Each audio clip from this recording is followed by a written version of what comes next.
Hello friends, আজ আমরা আলোচনা করব রাষ্ট্র পরিচালনার নির্দেশমূলক নীতি সম্পর্কে। একে রাষ্ট্র পরিচালনার নির্দেশাত্মক নীতিও বলা হয়ে থাকে। এই নীতিকে ইংরেজিতে বলা হয় directive principles of state policy, সংক্ষেপে ডিপিএসপি। রাষ্ট্র পরিচালনার নির্দেশমূলক নীতি। রাষ্ট্র পরিচালনার নির্দেশমূলক নীতি হল সরকার কর্তৃক আইন প্রণয়নের নীতি সংক্রান্ত নির্দেশিকা। আর এই নীতিটি আমরা গ্রহণ করেছি আয়ারল্যান্ডের সংবিধান থেকে, যাকে আইরিশ সংবিধানও বলা হয়ে থাকে। এই নীতির উদ্দেশ্য হল জনকল্যাণমূলক রাষ্ট্র গঠন, গণতন্ত্র প্রতিষ্ঠা ও দেশের সার্বিক সামাজিক ও আর্থিক উন্নয়ন অর্থাৎ কল্যাণকর রাষ্ট্র বা ওয়েলফেয়ার স্টেট গড়ে তোলাই হল এই নীতির মূল লক্ষ্য। ভারতীয় সংবিধানের 4th অধ্যায়ে পার্ট 4-এ 36 থেকে 51 নং ধারায় এই নির্দেশমূলক নীতিসমূহের উল্লেখ আছে। কেটি শাহ রাষ্ট্র পরিচালনার নির্দেশমূলক নীতি সম্পর্কে বলেছেন, DPSP like a cheque on a bank payable at the convenience of the bank, অর্থাৎ ব্যাংকের সুবিধার্থে পদেও ব্যাংকের একটি চেক। এছাড়াও বি.আর. আম্বেদকর রাষ্ট্র পরিচালনার নির্দেশমূলক নীতিকে অভিনব বৈশিষ্ট্য বলে উল্লেখ করেছেন, অর্থাৎ নোবেল ফিচার্স উল্লেখ করেছেন।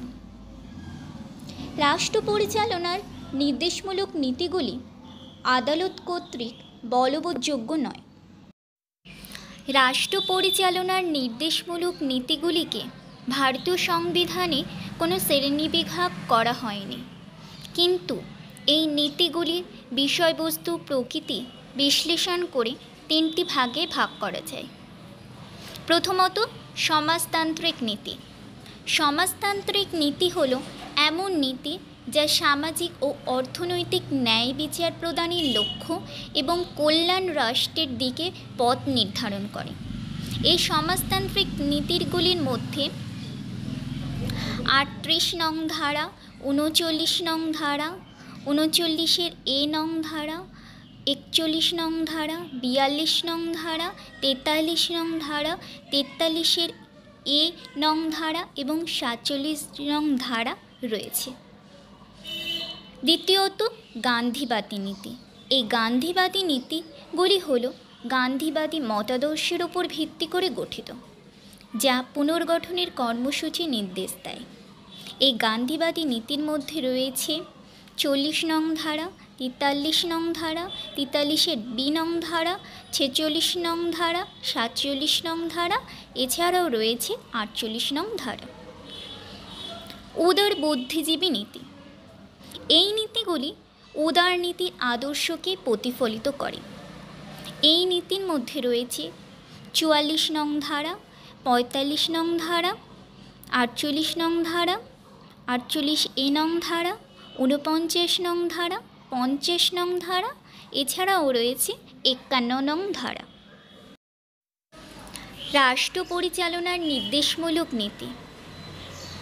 এরপর আমরা জানব এই নীতিগুলিতে 36 থেকে 51 নং ধারায় কি বলা হয়েছে। চলো ফ্রেন্ডস, তবে শুরু করা যাক। 36 নং ধারা। এই 36 নং ধারায় রাষ্ট্রের সংজ্ঞা বর্ণিত হয়েছে, অর্থাৎ স্টেটের ডেফিনেশন বলা হয়েছে। 37 নং ধারা। এই 37 নং ধারায় রাষ্ট্র পরিচালনার নির্দেশমূলক নীতিগুলি প্রয়োগ সংক্রান্ত বিষয় সম্পর্কে বর্ণনা করা হয়েছে। 38 নং ধারা। 38 নং ধারায় জনকল্যাণের স্বার্থে রাষ্ট্র সামাজিক শৃঙ্খলা সংরক্ষণ করবে বলা হয়েছে। 39 নং ধারা। এই ধারায় নাগরিকদের নিরাপত্তা প্রদানে রাষ্ট্রকে সচেষ্ট হতে হবে। 39-এর এ নং ধারা। এই ধারায় রাষ্ট্র ন্যায় বিচার প্রতিষ্ঠা এবং বিনা অর্থে আইনগত সাহায্য প্রদান করবে। 40 নং ধারা। 40 নং ধারায় পঞ্চায়েত ব্যবস্থার প্রতিষ্ঠা এবং গ্রামীণ স্বায়ত্তশাসন প্রতিষ্ঠার কথা বলা হয়েছে। 41 নং ধারা। এই ধারায় বলা হয়েছে বিশেষ ক্ষেত্রে রাষ্ট্র কর্মের, শিক্ষার ও সরকারি সাহায্য লাভের অধিকারকে সুনিশ্চিত করবে। 42 নং ধারা। এই ধারায় বলা হয়েছে রাষ্ট্র কাজের মানবিক পরিবেশ সৃষ্টি করবে এবং প্রসূতিদের জন্য প্রয়োজনীয় ব্যবস্থা গ্রহণ করবে। 43 নং ধারা। এই ধারায় বলা হয়েছে জীবনধারণের উপযুক্ত মজুরি প্রদান করবে রাষ্ট্র, এছাড়াও গ্রামে কুটির শিল্পের প্রসার ঘটাবে। 43-এর এ নং ধারা। এই ধারায় রাষ্ট্র শিল্প ব্যবস্থাপনায় শ্রমিকদের অংশগ্রহণ করতে উৎসাহী করাবে। 42 নং ধারা। এই ধারায় বলা হয়েছে সমবায় সমিতির পেশাদার ব্যবস্থাপনার প্রসার ঘটানোর কথা। 44 নং ধারা। এই ধারায় অভিন্ন দেওয়ানি বিধির কথা উল্লেখ রয়েছে, অর্থাৎ ইউনিফর্ম সিভিল কোডের কথা বর্ণনা করা হয়েছে। 45 নং ধারা।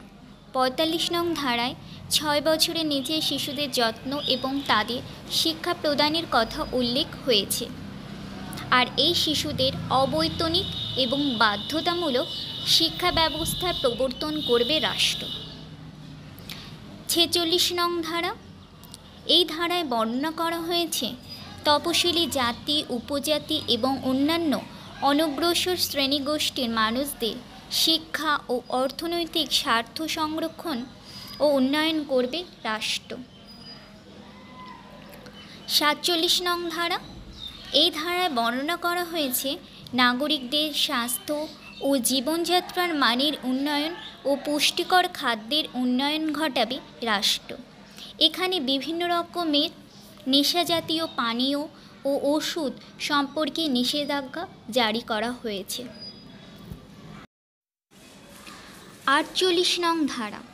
এই 48 নং ধারায় আধুনিক ও বৈজ্ঞানিক ধারায় কৃষি ও পশুপালন সংগঠিত করার কথা বলা হয়েছে এবং এই ধারায় বিভিন্ন রকমের গৃহপালিত পশু হত্যা নিবারণের প্রতি রাষ্ট্রকে যত্নবান হওয়ার কথা বলা হয়েছে।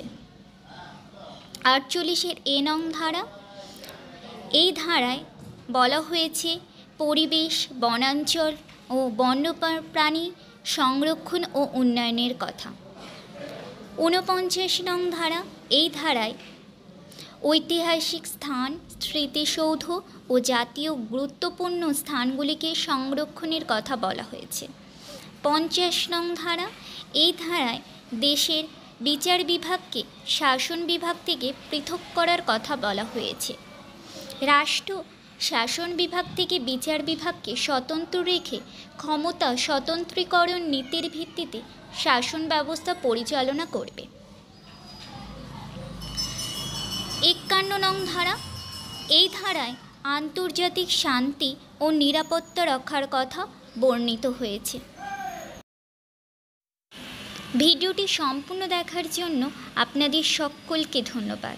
এরকম আরও নতুন ভিডিও দেখার জন্য আমাদের লাইট অফ নলেজ চ্যানেলটিকে সাবস্ক্রাইব করে পাশে থাকুন, আর ভিডিওটি ভালো লাগলে লাইক করুন এবং শেয়ার করুন।